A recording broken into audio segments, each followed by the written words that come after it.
Să mai vorbim. Cum aveți și cum te văd, era fata plină de musafiri. Cum aveți și cum te văd?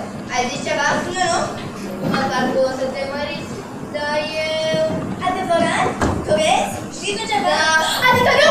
A zis să nu-ți spun. Dar tu, mămică, hai spune. Nu, fii cu minte, bă, că văd că o să spui cum aveți și cum te văd. Nu? Cum aveți și cum te văd. Ce? Mă, ia peste picior de baica asta. Măicuță, dragă, te rog. Nu mi-ajunge cum aveți și cum te văd un bala ori de bărbat. Nu ne salut, tăticule? Nu! Slăga dumitale!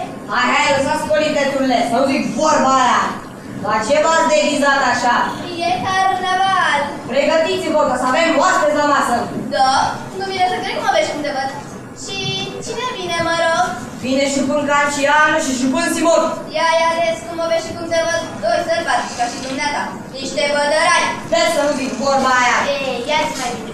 Cum merge cu măritișul? Ia treci dincolo, șterge-o să nu zic vorba aia! Merge, dar și cu nepotul Marinei. Cu Filipeto? I-am și promis-o! Și fata? Când o să-l vadă? Când s-o cununa! Ei. Eu să pun în casa asta! Șterge-o să nu zic vorba aia! Slogă! Am venit să ne înțelegem cu zestre. Da, euro și e bine. Bijuterii? Nu, domne, se poate, fără zuluf, zorzoane și alte...